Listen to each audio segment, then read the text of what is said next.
Indian premiere league आज के time में वर्ल्ड की सेकंड रिचेस्ट स्पोर्ट्स लीग और क्रिकेट में नंबर 1 लीग बन चुकी है। इसको लेकर इंडियन क्रिकेट फैंस का क्रेज अनमैचेबल है। इस लीग में सभी देशों के प्लेयर्स खेलते हैं, जो कि इसे और भी देखने लायक बनाता है। बट इस 2 महीने के एक्शन पैक सीजन को आज भी एक चीज खल रही है, और वो है पाकिस्तान के प्लेयर्स का ना होना। 2009 में पाकिस्तानी प्लेयर्स से बैन लगने के बाद उन्हें ना ही आईपीएल में देखा गया, बल्कि उन्होंने अपनी ही अलग लीग पीएसएल तक बना ली। अब ये डिसीजन उनका कितना सही जा रहा है ये तो नहीं पता, लेकिन इतना जरूर कह सकता हूँ, अगर बैन ना लगा होता तो आज बात कुछ और ही होती। बट उन पे ये बैन क्यों लगा, और आखिर ऐसा क्या हुआ कि 2008 में जबरदस्त परफॉर्म करने के बाद उन्हीं लेजेंडरी प्लेयर्स पे लाइफ टाइम के लिए आईपीएल में बैन लगा दिया गया। No cricketers being bought at IPL 3 auction को हमारी इंतजार तो बड़ी खुशी में हम भी there is an issue and बिकाल विदाई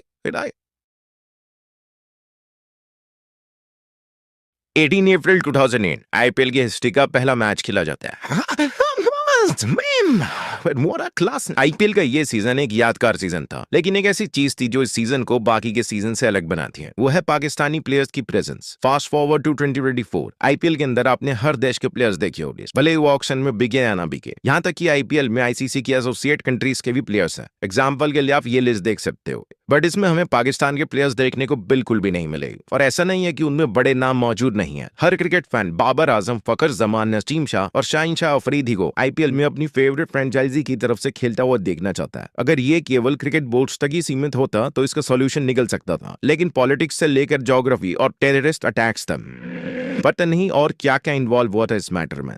पाकिस्तान से एंट्री इन आईपीएल। अब तक पाकिस्तान के प्लेयर्स आईपीएल के सिर्फ एक ही सीजन में दिखे हैं, और वो भी इनॉग्रल सीजन जो कि 2008 का था, जिसमें काफी दिग्गज प्लेयर मौजूद थे। सोहेल तनवीर, शाहिद अफरीदी, शोएब मलिक, शोएब अख्तर, मिसबाह-उल हक, मोहम्मद आसिफ, कामरान अकमल, सलमान बट, उमर गुल, यूनिस खान, मोहम्मद हफीज सिर्फ नाम ही नहीं, लेकिन 2008 के आईपीएल सीजन में इन प्लेयर्स की परफॉर्मेंस भी काफी कमेंडेबल थी। Shoaib Akhtar ran as a teammate from KKR. Shoaib Akhtar ने उस सीजन में केकेआर की तरफ से 3 मैचेस खेले, जिसमें उन्होंने 7.711 की इकोनॉमी से 5 विकेट्स लिए, और उनका बेस्ट बॉलिंग फिगर 4 फॉर 11 था, वो भी डेयर डेविल्स के अगेंस्ट। उन्हीं की टीम में मौजूद उनके पाकिस्तानी टीम में सलमान बर्डली थे। पाकिस्तान के विस्फोटक बल्लेबाज ने केकेआर की तरफ से 7 मैचेस में ओपनिंग करी। उन्होंने इन 7 मैचेस में 193 रन स्कोर किए with a strike rate of 119.8, जिसमें उनका बेस्ट 73 था, वो भी सीएसके के खिलाफ। और उन्हीं के साथ मोहम्मद हफीज भी थे। हफीज ने केकेआर की तरफ से 8 मैचेस में केवल 64 रन ही बनाए। शोएब मलिक पाकिस्तान के ऑल टाइम ग्रेटेस्ट में से एक काफी बड़ा नाम है। मलिक ने दिल्ली डेयरडेविल्स की तरफ से 7 मैचेस खेले, जिसमें वो ज्यादा इंपैक्टफुल नहीं रहे और सिर्फ 52 रन ही बना पाए, वो भी 110 के स्ट्राइक रेट से। मोहम्मद आसिफ भी उन्हीं की टीम में थे, और उन्होंने डेयरडेविल्स की तरफ से 8 मैचेस में 8 विकेट्स लिए with the best bowling figure of 2.19।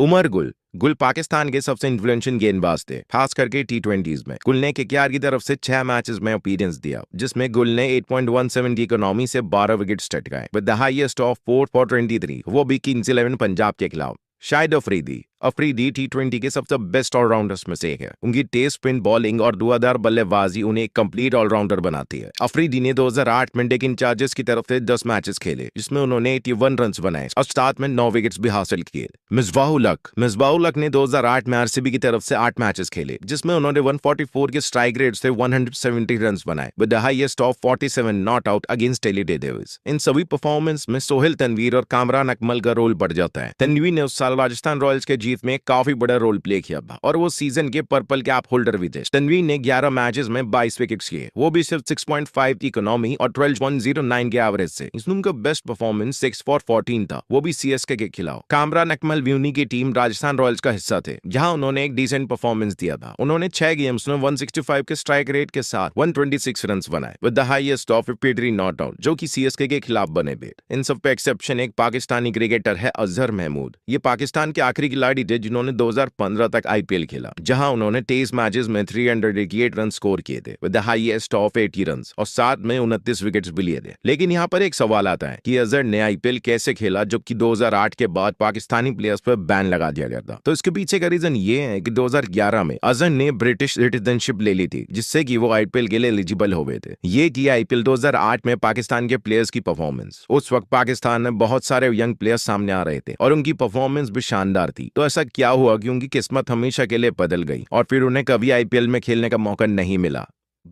Political tensions after 2008 Mumbai attack 26 नवंबर 2008 को मुंबई में 10 आतंकवादियों ने घुसकर 5 मेजर जगहों पर टेररिस्ट अटैक किया। Taj hotel and tower, Chhatrapati Shivaji terminus, CST railway station, स्टामा hospital, lady town house business and residential complex, Leopold cafe.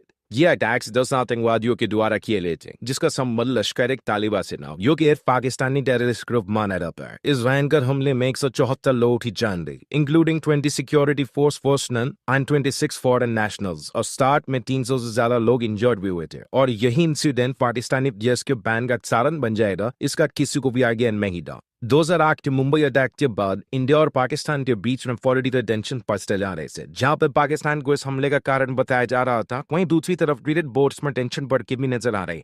इन सभी चीजों को ध्यान में रखते हुए BCCI ने पाकिस्तान को IPL से परमानेंट बैन कर दिया। Insert of Pakistani players. IPL first season, Pakistani players ने IPL के फर्स्ट सीजन में कमाल का प्रदर्शन किया और सोहेल तनवी ने सबसे ज्यादा विकेट्स भी लिए थे। पर जब शोएब अख्तर ने कॉन्ट्रैक्ट के पैसे ना मिलने की शिकायत करी, तब उन्हें मीडिया में बहुत नेगेटिव वे में पोर्ट्रे किया गया। उनकी यह शिकायत उनके करियर को पूरी तरह से प्रभावित कर गई, पर उनकी इमेज का काफी नुकसान हो गया। IPL सेकंड सीजन, दूसरे IPL सीजन में मुंबई अटैक्स की वजह से पाकिस्तानी प्लेयर्स पर लाइफ टाइम बैन लगा दिया गया। इस फैसले से पाकिस्तानी प्लेयर्स पर दुविधा के बादल मंगाने लगे। जब शाहरुख खान ने इस बैन के खिलाफ आवाज उठाई, तो उन्हें उनकी फिल्म माएंगे हम इस खान की स्क्रीनिंग के दौरान शिवसेना के सपोर्टर्स ने धमका दिया। ये घटनाएं बड़े हंगामे में बदली जा चुकी थी और इसका इफेक्ट क्रिकेट पे साफ साफ पड़ता हुआ दिख रहा था। IPL के तीसरे सीजन में पाकिस्तानी प्लेयर्स को बिडिंग प्रोसेस में शामिल होने के लिए बुलाया गया था, लेकिन वहां पर उन्हें बहुत बुरी तरह से इग्नोर कर दिया गया। शाहिद अफरीदी, सोहेल तनवीर, उमर गुल जैसे प्रमुख पाकिस्तानी प्लेयर्स को CCB टीम ने नहीं चुना और ऐसा लगा था कि उन्हें उनकी बेइज्जती करने के लिए बुलाया गया था। इस घटना ने पाकिस्तान के क्रिकेट प्लेयर्स पर काफी असर डाला और उनके साथ इनके पाकिस्तान की क्रिकेटिंग रिलेशंस पर भी सवाल उठने लगे। इसके बाद इनके पाकिस्तान की क्रिकेट राइवलरी और ज्यादा बढ़ गई। अब इन सब पर आखिर पाकिस्तानी प्लेयर्स का क्या रिएक्शन था? फॉर्मर पाकिस्तानी क्रिकेटर आमिर सोहेल का ये मानना है कि IPL के बैन के किसी भी आउटकम के पाकिस्तानी प्लेयर्स पर अफेक्ट नहीं किया है। कुछ पाकिस्तान के प्लेयर्स जैसे शोएब अख्तर, शाहिद अफरीदी और कामरान अहमद IPL के पहले सीजन में खेल चुके हैं, लेकिन 2009 में सभी प्लेयर्स पर बैन लगा दिया गया और इसी वजह से बाद में पाकिस्तान ने अपनी खुद की T20 लीग यानी कि PSL को 2016 में शुरू किया, जो कि भले ही IPL को कैप्टन ना दे पाए, लेकिन PSL दुनिया भर में सबसे पॉपुलर T20 लीग्स में से एक बन गई। आमिर सोहेल ये भी कहते हैं कि PSL सबसे बड़ा ब्रांड है, लेकिन सच्चाई सबको पता है और ये भी इन शब्दों के पीछे कितना तनाव और दुख छुपा हुआ है। लेकिन सारे प्लेयर्स झूठे नहीं होते हैं। पाकिस्तान के फास्ट बॉलर हसन अली ने एक इंटरव्यू में अपने IPL खेलने की ख्वाहिश को बताया। हर खिलाड़ी IPL में खेलना चाहता है और ये मेरी ख्वाहिश है कि मैं भी लॉन्च लूं। ये दुनिया की सबसे बड़ी लीग्स में से एक है और ऐसा भविष्य में मौका मिले तो मैं जरूर लॉन्च लूंगा। बट अब जो होना था वो हो चुका है और इसे चेंज करने वाला कोई नहीं है। हाँ, ये आर्गुमेंट हो सकता है कि BCCI एंड PCB मिलकर पाकिस्तान प्लेयर्स को अलाउ कर दे, मगर ये बात केवल क्रिकेट तक सीमित नहीं है, बल्कि पॉलिटिक्स एंड सेंटिमेंट्स तक जा चुकी है। पर अब कोई भी इंडियन जिसने वो टेररिस्ट कैट 2008 तक देखा था, वो पाकिस्तानी प्लेयर्स को खेलता हुआ नहीं देखना चाहता। मलिक पाकिस्तानी प्लेयर्स का इन्वॉल्वमेंट IPL को बूस्ट ही करेगा, बट सेंटिमेंट्स एंड पॉलिटिक्स का कुछ और ही मानना। मोहम्मद आमिर, जिन्होंने अपने क्रिकेट करियर में कमाल का प्रदर्शन किया, हाल ही में एक पाकिस्तानी न्यूज चैनल को दिए गए इंटरव्यू में उन्होंने IPL के बारे में एक स्टेटमेंट दिया। इस स्टेटमेंट ने क्रिकेट लवर्स के मन में एक सवाल उठा दिया कि क्या आमिर अपना कमाल का प्रदर्शन IPL में भी कर पाएंगे। पर वो एक पाकिस्तानी प्लेयर है, तो आखिर कैसे IPL खेल पाएंगे? बिल्कुल सेम जैसा अजहर मसूद ने किया था। मोहम्मद आमिर के पास जल्द ही ब्रिटिश सिटीजनशिप आने वाली है और उसी के जरिए वे IPL में अपना डेब्यू कर पाएंगे।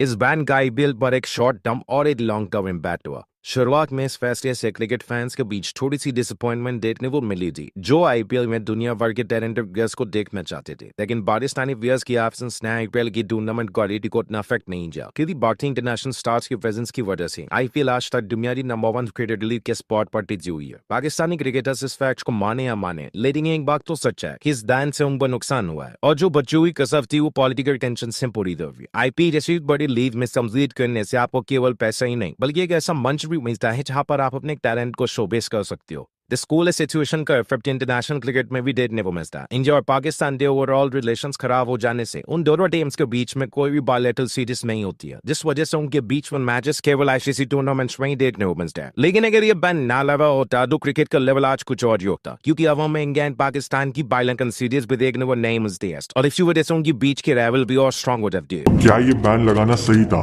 या फिर पॉलिटिकल एंड सेंटिमेंट्स के चक्कर में IPL ने पाकिस्तान के लेजेंड्स को खत्म कर दिया? कमेंट करके अपना ओपिनियन जरूर बताना।